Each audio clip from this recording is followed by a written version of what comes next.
शिवणकाम क्लास मी नेमका कुठे केला आहे? अशा बऱ्याच मैत्रिणींचे मला प्रश्न येत आहेत. तर चला आजच्या व्हिडिओमध्ये तुम्हाला सांगते. 10वी नंतर जे आपलं लाँग व्हॅकेशन असतं 2-3 महिन्यांसाठी, त्यावेळेस नेमकं काय करायचं असा विचार करून मी MSc-IT आणि स्पोकन इंग्लिशचे क्लास लावले होते. आणि ते क्लास 1 महिन्याचे होते आणि त्यानंतर ते संपल्यावरती मग काय करायचं असा प्रश्न समोर आल्यानंतर मग म्हटलं चला मेहंदीचे क्लास करूयात. आणि मेहंदीचे क्लास करण्यासाठी आम्ही इन्क्वायरी करायला गेलो. ज्या ठिकाणी लोकेशन होतं तिथे. तिथे गेल्यानंतर शेजारच्याच रूममध्ये ना शिवणकाम क्लास घेत होते आणि तिथं फी वगैरे सर्व स्ट्रक्चर त्यांनी लावलेलं होतं. आणि मला तसं तर आवड होतीच सुरुवातीपासून, कारण घरी तसं वातावरण होतं. सो म्हटलं चला शिवणकाम क्लास लावूयात. घरी गेल्यानंतर 2-3 दिवस कन्व्हिन्स करण्यामध्ये गेले, कारण की त्यावेळेस फी जी होती ती होती 6,000 आणि बाकीचं मटेरियल वगैरे धरून 10,000 पर्यंत ते गेलं असतं. आणि त्यावेळेस ते खूप डिफिकल्ट वाटायचे ते 10,000.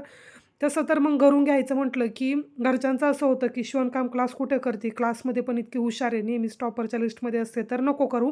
पण नंतर मी कन्व्हिन्स करून थोडंसं रडून कडून जी काही गोष्ट मला करायची होती ते क्लास करायला आम्ही स्टार्ट केलं.